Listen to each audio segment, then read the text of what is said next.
इसी प्रकार अन्य प्रसंगों को श्रवण करने के लिए महाराज श्री के एकमात्र अधिकृत ऑफिशियल यूट्यूब चैनल को सब्सक्राइब करके बेल आइकन को अवश्य दबा दें। जो जन्म लिया उसका मरना आवश्यक है, आवश्यक नहीं है तो अनिवार्य है। कहो तिवारी जी, जो जन्मेगा वो मरेगा, इसलिए जो निश्चित है उसके बारे में रोने का कोई काम नहीं। न जाने लोग मरने से क्यों घबराते हैं, मरना तो है ही है, कोई अभी जाएगा कोई कभी जाएगा, इसलिए मरने के लिए रोना नहीं। फिर भी आदमी मरने से डरता है। जो निश्चय है उससे क्यों डरना, मरना है ही। फिर महाराज मरना है तो डरना नहीं, नहीं मरना है तो डरना क्यों, फिर क्या करना, जीवन नहीं ऐसा हम रहें कि हम मरण को सुधार लें, मरण को संवार लें, मरण को मंगलमय बना लें, तो हम अमर हो जाएंगे। मरना निश्चित है। बलि विक्रम शिव दधीच गए, उई पारथ जिन महाभारत ठाना।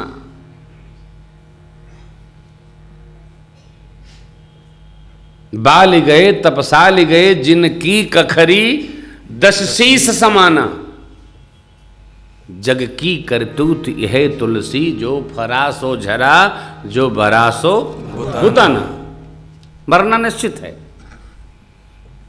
कौन नहीं मरता, जो श्रेष्ठत्व का वर्ण करता है वो नहीं मरता। अब ये गीता भवन जिन्होंने बनवाया होगा, जिन महापुरुषों ने इसमें संकल्प की सिद्धि के लिए यत्न किया होगा, ऐसे तो बन नहीं गया कि आकर के भगवान ने ऊपर से जाके द्वारिका से गीता भवन टपका दिया हो। 10 महापुरुष लोग मिलकर, गृहस्थ लोग इसमें लगे होंगे, किसी महापुरुष का आशीर्वाद पड़ा होगा, तब ये रचना बनी होगी। नहीं तो सामान्य जीव घर बनाता है, बंगला बना लेगा, एक नहीं बनाएगा, एक बनाएगा, एक खरीदेगा, खाली रखेगा। क्यों, प्रॉपर्टी तो बढ़ाने में बुराई क्या है, लेकिन धर्मशाला नहीं बनाएगा, मंदिर नहीं बनाएगा, यहां भी खरीदेगा। आप देखते होंगे ना, जो आजकल करोड़ों, 2000 करोड़, 200 करोड़ कोई मंदिर बनवाता है क्या? 200 करोड़ 300 करोड़ लेकर के रखने वाले लोग लाकर पकड़े जाते हैं वो खेत में, कहाँ कहाँ। लेकिन धर्म में बुद्धि नहीं जाती, गीता भवन बनवा दें, बिड़ला जी का मंदिर जैसे बना, हम भी एक मंदिर बनवा दें, कोड़ा मंदिर नहीं बनता। क्यों? जब तक भगवत बुद्धि नहीं होगी तब तक सत्कर्म में बुद्धि जाती नहीं, उसी में गड्ढमड्ढ में लगी रहती है। भगवत कृपा से ये बुद्धि आती है। जीव का कार्य क्या, मरना कंफर्म है, अनिवार्य है, तो क्या करना, जीवन को संहारना है, मरण को संवारना है। हम हमारे दादा परदादा को भी स्मरण में नहीं रखते, लेकिन हम उन लोगों को स्मरण में रखते हैं। नारायण नारायण।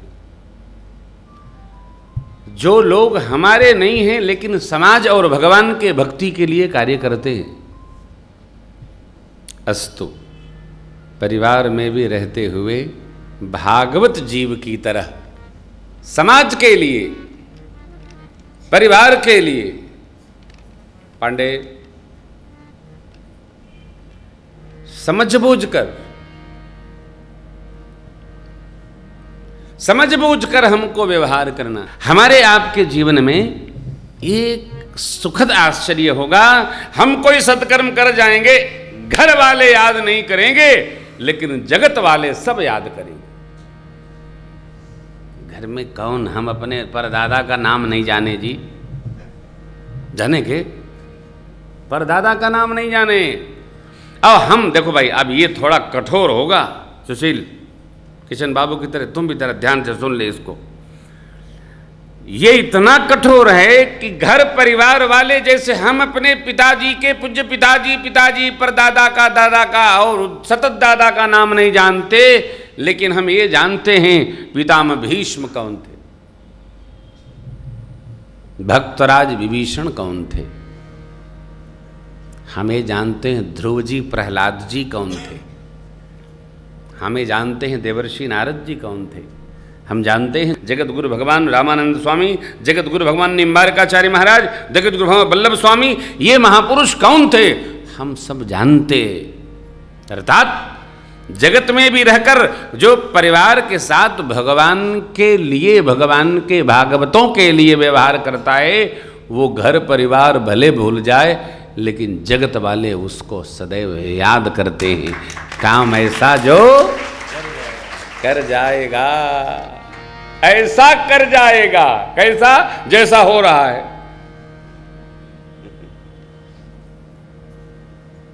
ऐसा काम करो, सब याद करें। हम बड़ी श्रद्धा से सुनते हैं प्रातः स्मरणी पूज्य मुनि श्री तरुण सागर जी महाराज को, आप भी सुनते होंगे उनको। वैसे मिलो तो बहुत धीमे बोलते हैं, लेकिन जब प्रवचन में आते हैं तो राजधानी भी फेल हो जाती है।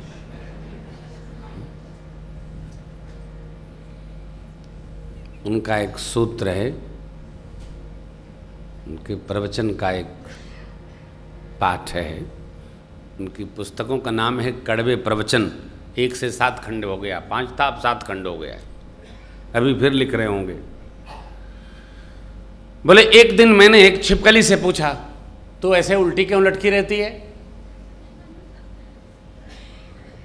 छिपकली बोली, मुनि जी आज आप इतने विद्वान हैं, आप ये भी नहीं जान पाए? अरे मैं उल्टी लटकी हूं तभी तो आप बचे हैं, यहां से हट जाऊंगी तो छत आपके सिर पर गिर पड़ेगी। मेरा कहने का अर्थ ये, मुनिश्री कहते कि हम आप सब छिपकली है, हर आदमी छिपकली है। कोई घर का छिपकली है, कोई आश्रम का छिपकली है, कोई महाराज के साथियों का छिपकली है। अभी चर्चा न करना कौन छिपकली है, 2-3 कथा यही चलता रहा। मुनिश्री की बात यह है, हम आप सब छिपकली बने परेशान हैं, हम सब रोके हैं। सब का संहार केवल भगवान करते। हम परिवार के साथ प्रेम रखते हुए और परमार्थ की यात्रा में जितनी भगवत कृपा हो गति करेंगे। हम जाएंगे तो भी लोग हमको याद करेंगे, हमारा स्मरण करेंगे। केवल परिवार में उलझ करके रहने में कोई लाभ नहीं है। कमी किसी की पूरी नहीं होने वाली है, कितना भी कर लो, जितना आप कर दो कमी रहेगा। थोड़ी आध्यात्मिक चेतना देखो, आप बहुतों के पास हुआ, लेकिन परम आदरणीय बिड़ला जी जितने तीर्थ उतने मंदिर बनवाए। क्यों? आज भी लोग उनका स्मरण करते हैं। अनाना सत्संग है कहाँ? बिड़ला मंदिर में। कोई राम मंदिर राधा कृष्ण मंदिर नहीं कहता, बिड़ला मंदिर आना। क्यों? श्रद्धेय बिड़ला जी ने उसका निर्माण किया। हम जहाँ जितनी हमारी क्षमता है उस स्थिति में हमको भगवान के कार्य के लिए, परमार्थ के लिए निरंतर गतिमान रहना, यही परमार्थ है। देवताओं ने प्रार्थना किया, भगवान शिव पूछे, कोई बोल सका नहीं, तो पितामह ब्रह्मा जी ने कहा, सकल सुरन के हृदय यस शंकर परम उछा निज नयन देखा नाथ तुम्हार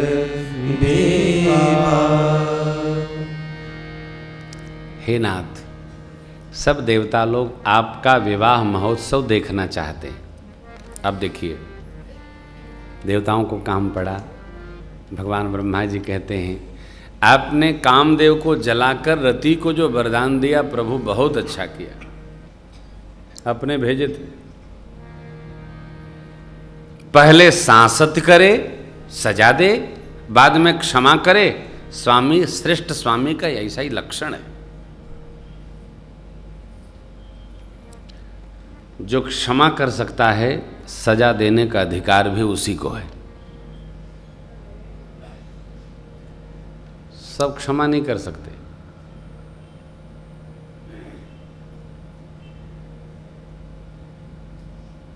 अब किस बात के लिए क्षमा करें, किस बात के लिए सजा करें, ये भी निर्णय हम आप नहीं ले सकते, ये भी निर्णय प्रकृति लेती है। कई बार आदमी सोचता वो नहीं होता, उसके प्रतिकूल हो जाता है। हम कभी भी क्षमा और सजा के लिए दूसरे को नहीं, अपने को उस स्थान पर खड़ा करके सोचेंगे तो परिणाम एकदम विपरीत आ जाएगा। हम बधे बधाए ढके ढकाए कह रहे हैं। ब्रह्मा जी ने कहा, पार्वती जी ने कठोर तप किया, आप उनको स्वीकार करिए। भगवान शिव ने प्रथमतया तो मना कर दिया, पर जब ब्रह्मा जी ने प्रभु को दिया गया वचन स्मरण कराया, तब भगवान भूत भावन ने कहा, ऐसा ही हो, मेरा वचन है। देवताओं ने दुंदुभी बजा दी, आकाश से पुष्प की वृष्टि हुई है और जय जयकार बोले, बोले शंकर भगवान की जय। सप्तऋषि पुनः पधारे हैं माँ भगवती के पास, पार्वती जी के पास काम दहन सुनाया।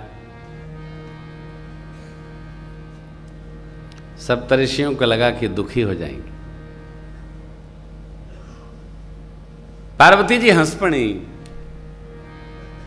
अच्छा बोले, आप लोग बड़े विद्वान लगते हैं, तपस्वी हैं आप सप्तऋषि लोग। क्यों? मां कह पड़ी कि आपको लगता अब शिव जी ने काम जलाया है? ये आपका बड़ा सुंदर विवेक है। अरे मैं तो जानती हूं कि शिव जी सदैव निष्कामी है, कामदेव वहां गया होगा, अपने आप जल गया होगा, ये विश्वास है। इधर मेरा एक चिंतन आया है, इसको आप सुनिएगा और ठीक से व्यवहार में लीजिएगा। तभी कोई आदमी XYZ हमारे घर आए, मेरे घर काजू की बर्फी खाए, मेरी बढ़िया 40 रुपए लीटर दूध की चाय पिए एक कप,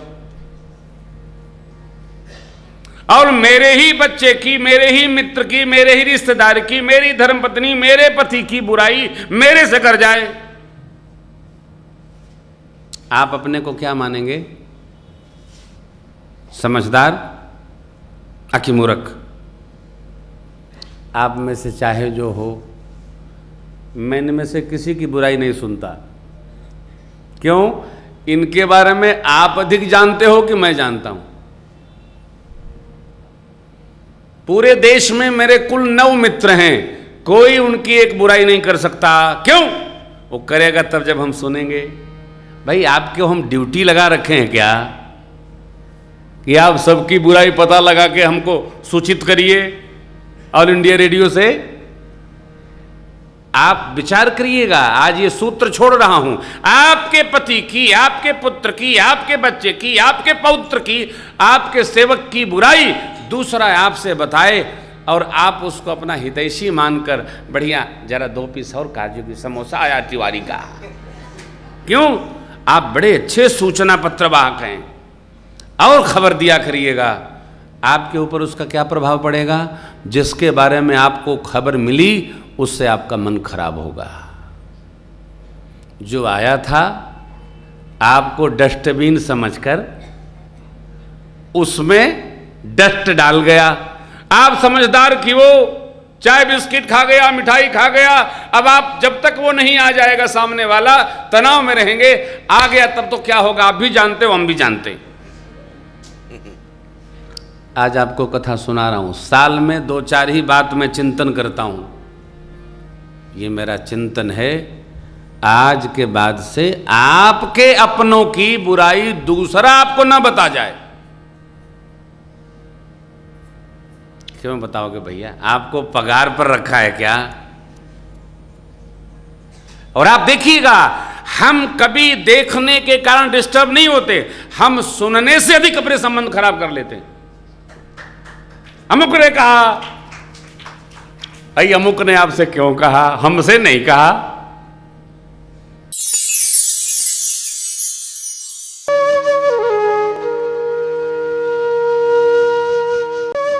इसी प्रकार अन्य प्रसंगों को श्रवण करने के लिए महाराज श्री के एकमात्र अधिकृत ऑफिशियल यूट्यूब चैनल को सब्सक्राइब करके बेल आइकन को अवश्य दबा दें।